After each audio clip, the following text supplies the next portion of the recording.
की भाषा हम स्वीकार नहीं करेंगे सर, अंग्रेजी के आसपास भी नहीं फटकेंगे सर। हैबिट डालिए थोड़ी थोड़ी, है ना। डेली शाम को आधे घंटे 45 मिनट अंग्रेजी का अखबार पढ़ा कीजिए। आपको सर उसमें समझ नहीं आए, मैं कहता हूं और कुछ ही नहीं, उसकी हेडलाइन पढ़ लिया कीजिए। हेडलाइन है, अब आपको सर हेडलाइन में हमें तो वर्ड समझ में नहीं आते, बस वही पकड़ना है। आप डेली उसके हेडलाइन हेडलाइन पढ़िए, अंदर की न्यूज की गोली मारिए, हेडलाइन के डेली 10 वर्ड निकाल लीजिए। डेली के 10 वर्ड याद किए तो महीने के 300। अंग्रेजी में इतने शब्द है, अंग्रेजी खत्म हो जाती है 300 शब्दों में। यदि आपको अंग्रेजी के 300 वर्ड आ गए ना तो अपना काम चल जाएगा। बाकी अपने को अंग्रेज तो पढ़ना नहीं, अपने को अपने अंग्रेजी वाले पेपर में नंबर लाने। अपने अंग्रेजी इतनी अच्छी हो नीचे कोई बोले तो समझ में आ जाए, और अपने कम से कम रिप्लाई कर दें किसी आदमी को, जितना जैसे बोल पाए इतना ही तो होना चाहिए, ये हो जाएगा। पर यदि एकदम भी नहीं करोगे ना तो फिर हालत ये होगी कि 80 नंबर का अंग्रेजी का पेपर है, तुम्हारे नंबर 12 से ज्यादा नहीं आएंगे। नहीं, मैं लिख के देता हूं तुम्हें, इस बार मेंस का रिजल्ट आएगा मैं बता दूंगा, या पिछली बार का रिजल्ट है आप देख लो, कि मतलब हिंदी में बच्चा 120 में से नंबर ला रहा है 70, अंग्रेजी में नंबर है 15, दोनों मिला के 85। थोड़ी सी मेहनत कर ले तो अंग्रेजी में भी 45 आ जाए, 70 उधर आए, 115। तो इस विषय में नंबर बढ़ाए जा सकते हैं। हिस्ट्री है, मैं कहता हूं 75 नंबर का होता है ना। मैं यदि पेपर दूं ना, भाई मैं हिस्ट्री पूरी जानता हूं, मैं यदि पेपर दूं तो मेरे नंबर आएंगे मान लो 55, आप दोगे ना तो आपके नंबर आ जाएंगे 45। 5 7 10 नंबर के गैप, ज्यादा कोई गैप नहीं आएगा। ये ज्योग्राफी में हो सकता है आपके 55 आए, मेरे उसमें 40 आए। इकोनॉमी में हो सकता है मेरे 50 आए, आपके 60 आए। पॉलिटी में हो सकता है मैं 60 लिया हूं, आप 45 पे रह जाओ। मतलब कोई सब्जेक्ट किसी का अच्छा है, कोई किसी का बुरा है, पर वो गैप कितना है, वो 10 एक नंबर के आसपास का, 5 नंबर 7 नंबर 10 नंबर इतना ही गैप है। 20 नंबर वालों में तो गैप और ही कम हो जाएगा, किसी के 7 आए किसी के 11 आए तो 3 4 4 नंबर का गैप हो जाएगा। पर हिंदी इंग्लिश में इतना गैप है जिसकी हद नहीं है। या तो आपके उसमें नंबर है 60, या आपके नंबर है उसमें 110, तो गैप कितना, वो पूरा कहां करे। मेरे एक फ्रेंड इस बार आरएस में सिलेक्शन हुआ उनका, पिछली बार वो इंटरव्यू कॉल से 2 नंबर कम रह गए थे। हमें लगा अरे यार 2 नंबर और आ जाते तो इंटरव्यू कॉल हो जाता, उन्होंने कहा नहीं नहीं इतना लोड नहीं लेना, क्या हो जाता 2 नंबर और आ जाते तो इंटरव्यू कॉल ही तो था, फिर इंटरव्यू में फेल करके भेजते, इससे अच्छा पहले ही फेल हो गए, वापस तैयारी में लगते हैं यार अगली बार ढंग से देते हैं, अगली बार ढंग से लाए। फाइनल रिजल्ट वगैरह आया, पिछली बार पिछली बार इस बार वाले में नहीं, पिछली बार वाले में पद्मा चौधरी मैम अपने यहाँ से स्प्रिंग बोर्ड से, जोधपुर स्प्रिंग बोर्ड की स्टूडेंट, उनकी 24वीं रैंक है ना।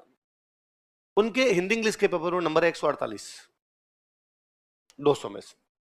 मेरे उन फ्रेंड ने मुझे कहा यार मेरे हिंदी इंग्लिश में नंबर है 67, देखो 60 के उस दायरे के अंदर मेरे में गैप है 85 90 नंबर का, बाकी 3 में मेरे बराबर है, ये कहां पूरा करूं, ये 90 नंबर कैसे पूरे किए जाए। इसका मतलब भाषा आनी बेहद जरूरी है, इसलिए दोनों चीजें, और कुछ भी नहीं करना। मैं तो खाली हिंदी और अंग्रेजी का अखबार पढ़ लेना, हिंदी इंग्लिश के पेपर में धीरे धीरे अपने आप कमांड आ जाए, फिर हम यहाँ पढ़ाएंगे पढ़ाएंगे तब पढ़ लेंगे। पर होता है क्या, बाकी सब्जेक्ट है, जैसे मैं हिस्ट्री पढ़ा रहा हूँ आपको, इकोनॉमी पढ़ते हो आप साइंस पढ़ते हो, ये ना ऐसे सब्जेक्ट हैं कि आप इनको महीने में तैयार कर सकते हो। कुछ हिस्ट्री किसी को अच्छी आती है तो वो 20 दिन में ही कर ले, किसी को थोड़ी कम आती है तो 40 में कर लेगा महीने की अपेक्षा, तो ज्योग्राफी को 20 में कर लेगा। हिंदी और इंग्लिश सब्जेक्ट नहीं है, वो लैंग्वेज है, और लैंग्वेज सीखने के लिए 2 महीने 1 महीने नहीं चाहिए, लैंग्वेज सीखने के लिए पूरा जीवन लग जाता है, तो भी आदमी को लैंग्वेज नहीं आती। अपने को उतनी तो नहीं देनी, अपने को तो अपना पेपर पास करना है, अपने पेपर पास करने का तरीका मैंने बता दिया। हिंदी का अखबार डेली शाम की, मैं कई बार कहा है मैंने आपको, डेली शाम की हैबिट बनाई जाए कि डेली शाम को 45-50 मिनट हिंदी का अखबार पढ़ना ही है। और यदि हिंदी का अखबार ढंग से पढ़ के अंग्रेजी पढ़ोगे, उल्टा मैं कहता हूं और जल्दी समझ में आएगी, क्योंकि न्यूज तो अपने को पता ही है क्या है। वो कई बार कहता वर्ड समझ नहीं आता पर भाव आता कि हाँ कहा तो यही है, इसके आसपास ही कहीं बात रखी है कोई, है ना। अब पहले दिलीप सर हमें पढ़ाते अब तो हंसते ही थे कि एक इंग्लिश मीडियम का स्टूडेंट इंग्लिश का पेपर लेके बैठता, और कि मैं हिंदी मीडियम का मैं इंग्लिश का पेपर पढ़ता, कोई एक पैराग्राफ पढ़ा फिर मैं बता देता इसमें ये लिखा हुआ ये लिखा ये लिखा, वो गया यार मेरे तो समझ ही नहीं आ रहा, ये मैंने हिंदी में पढ़ा है ना अभी थोड़ी देर पहले। तो बात तो उसके आसपास ही है। अपने क्या वर्ड्स पकड़ने हैं, इसको क्या कहते हैं, इसको क्या कहते हैं, इसको क्या कहते हैं, वो पल्ले पड़ जाएंगे, वो पल्ले पड़ जाएंगे तुझे। बाद में जब अपने पढ़ेंगे क्लास में, तब क्लास के अंदर होगा कि भाई इंग्लिश सिखा रहे, इंग्लिश सिखा रहे, टेंस सिखाए। अब होता है क्या, अपने टेंस सीख लेते हैं, अपने को एक्टिव पैसिव आने लग जाते हैं, अपने को डायरेक्ट इनडायरेक्ट आने लग जाते हैं। ले दे के तीन चीजें चाहिए, दो ही, टेंस और एक्टिव पैसिव आने लग जाते हैं, तो सेंटेंस फ्रेमिंग होने लग जाती है। पर सेंटेंस बनाने के लिए वर्ड चाहिए, वो नहीं है। अब आपने एनवायरमेंट कंजर्वेशन का लेख लिखना, पर्यावरण का लेख लिखना है। आप पर्यावरण के लेख में और अपने को उसमें हिंदी में जब लिखे तो अपने हिंदी में लिख सकते हैं, इन दिनों प्रदूषण बहुत ज्यादा फैल रहा है, चारों तरफ लगे हुए कचरे के ढेर हमें बताते हैं कि हमने किस कदर पॉलीथीन को ज्यादा प्रयोग में लेना शुरू कर दिया है, ये प्रदूषण, ये प्रदूषण, ये प्रदूषण हो, ऐसा कुछ लिखते हैं अपने।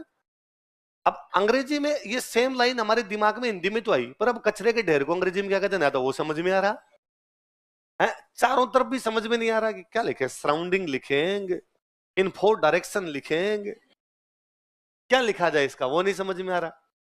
और समझ में आ गया तो ये नहीं आ रहा कि इस पॉलीथीन को अंग्रेजी में लिखें कैसे, स्पेलिंग नहीं आ रही। वो कचरे के ढेर की भी अंग्रेजी आ गई तो उसकी अपने को नहीं आ रही कि यार उसकी स्पेलिंग कैसे करें। महीने भर कर लीजिए मेहनत, एक महीने टफ लगेगा आपको। आप जब अंग्रेजी का अखबार लेके बैठोगे ना, वो 7 मिनट बाद लगेगा इससे अच्छा फांसी कर लूं, ये यार क्यों पढ़े और फेंको क्या, नहीं, थोड़े दिन पेशेंस रख लीजिए कि नहीं, 15-20 दिन तो मैं लेके बैठा रहूंगा, जबरदस्ती लेके बैठा रहूंगा इसको। देखिए क्या है, गूगल पे सर्च कीजिए इस मीनिंग को क्या कहते हैं, लिखिए अपनी कॉपी में, दूसरे दिन वापस पढ़िए उनको। एक महीने 10-10 वर्ड याद कर लीजिए। अगले महीने आप कहोगे कि हिंदी वाला नहीं पढ़ूंगा, मैं इंग्लिश वाला ही पढ़ूंगा, वो मुझे ज्यादा अच्छा लगता है, उसमें आपको जल्दी समझ में आएगी चीजें, वो ज्यादा अच्छी चीजें बताएगा आपके, इसलिए मेहनत कीजिए।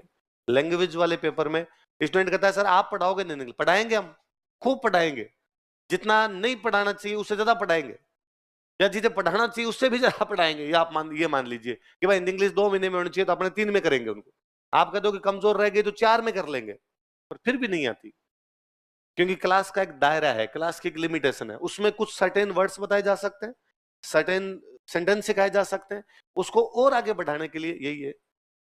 अपने को हिंदी किसी ने क्लास में बिठा के थोड़ी सिखाई थी, कैसे सीखे, किताबों को पढ़ के, कैसे सीखे, अखबार को पढ़ के, कैसे सीखे, सुन के। अब सुनने वाला तो अपने है नहीं, किससे सुने भाई, या तो कोई 2-4 अंग्रेजी वाले पकड़े जाए कि तुम बात करो और अंग्रेजी में करो, मैं सुनूंगा खाली, बोलो अंग्रेजी में शुरू हो जाओ, ये तो अपने कर नहीं सकते। अपने पास क्या बचा दूसरा माध्यम, पढ़ाई, पढ़ लें अपने। तो पढ़ने का तरीका क्या हो सकता है, कैसे पढ़े, बुक ला के पढ़े तो फिर वो अलग चली जाएगी अपने से, इससे अच्छा बाहर पढ़ ले, न्यूज की न्यूज, डेली का डेली, वर्ड्स के वर्ड्स, नए नए वर्ड्स आ रहे हैं डेली, तैयार हो जाएगी चीज, करोगे। और वे लोग जो आप एग्जाम नहीं देंगे इस बार, मान लो जो फर्स्ट ईयर में है, सेकंड ईयर में है, कोई आपसे एज कम है किसी के, आप तो